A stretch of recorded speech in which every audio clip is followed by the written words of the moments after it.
The Book of Enoch gets most of the attention. The fallen angels, the watchers, the secret knowledge they brought down from heaven. But Enoch had a companion text. A second book that named the watchers, calendared the years from creation to Moses, and described what happened in the silent spaces between every verse of Genesis. The early church knew it. The community at Qumran read it constantly. Then in 1546, a council in northern Italy cut it from the Catholic canon, and the West largely forgot it ever existed.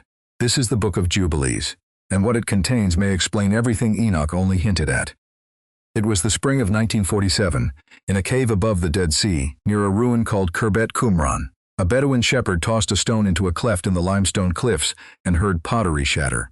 What he had broken were the first of the Dead Sea Scrolls. Over the next decade, across 11 caves, scholars would catalog close to 1,000 manuscripts, the oldest copies of biblical texts ever recovered. And buried in that hoard, copied and recopied more often than almost any other book the community owned, was the Book of Jubilees. According to Yale University Library's Dead Sea Scrolls archive, fragments of around 15 separate Jubilees manuscripts were eventually identified across 5 of the Qumran caves. To put that in perspective, only the Psalms, Deuteronomy, Isaiah, and Genesis itself were copied more often. The people who wrote, hid, and preserved the scrolls treated Jubilees as scripture. Not commentary, not legend, but scripture. The book is a strange thing to hold in your hands even now. It runs to 50 chapters and over 1,300 verses. It is framed as a private revelation given to Moses on Mount Sinai, dictated by an angel called the Angel of the Presence. The angel tells Moses the history of the world from creation onward, divided into units of 49 years. Those units are called Jubilees. That is where the title comes from. But the angel is not retelling Genesis. The angel is filling in everything Genesis left out. In Genesis, the days of creation are stated and the week ends. In Jubilees, the angel explains which angels were created on which day, what their orders are, and why the Sabbath was woven into the structure of the cosmos before there was anyone to keep it. In Genesis, Adam and Eve leave the garden and the text moves on. In Jubilees, you learn that they stayed at the gate of Eden for 7 years before being sent further out, and that Adam burned incense at the threshold every morning. In Genesis, Cain kills Abel. In Jubilees, Cain's house collapses on him generations later in a precise act of poetic justice, stone for stone, because he had used a stone. These are not small embroideries. They are an entire underworld of detail running beneath the surface of the canon. And then there are the watchers. In Genesis chapter 6, in 2 of the most cryptic verses in the Hebrew Bible, the sons of God descend, see that the daughters of men are beautiful, take them as wives, and father a generation of giants. Genesis says nothing more about it. Enoch tells the story at length but speaks of the watchers as a collective, with only a handful of names. Jubilees names them more fully, places them inside a chronology, and ties their descent to a specific generation in the line from Adam. The angel of the presence tells Moses that the watchers came down in the days of Jared, the father of Enoch, and that their original mission was to teach humanity righteousness. That mission curdled. They taught instead the secrets they had been forbidden to share, mixed their nature with the daughters of men, and produced offspring who consumed the earth.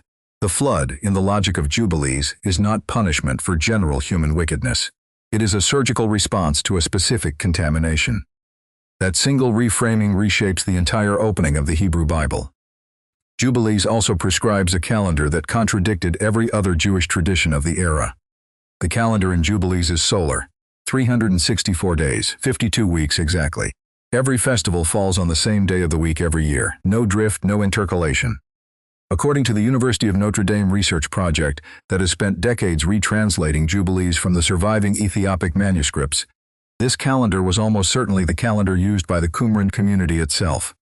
It is what they called the calendar of angels. The rabbis of the Second Temple period used a lunar calendar with adjustments. The Qumran community considered that calendar a betrayal of the original cosmic order. Jubilees was their proof.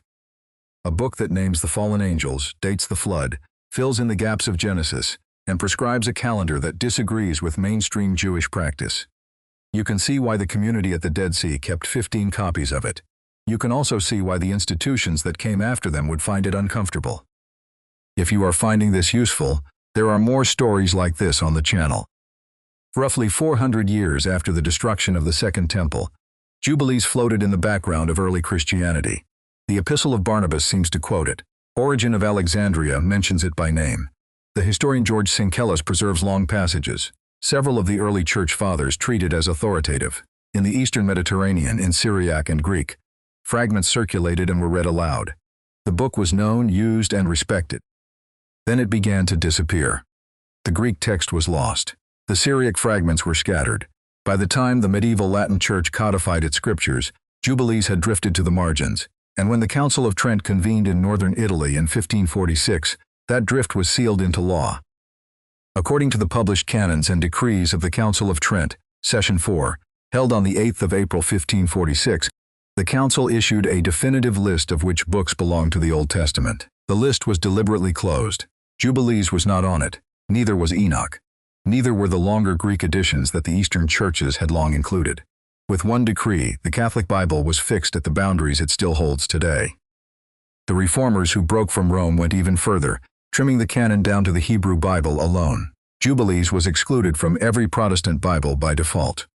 And so for almost exactly 4 centuries, from the Council in Italy to the Shepherd's Stone in 1947, the Book of Jubilees survived in only one place. In the Giaz language, in the highlands of Ethiopia, copied by hand in monastery scriptoria, read aloud in the liturgy, treated as scripture by a church most of the West had forgotten.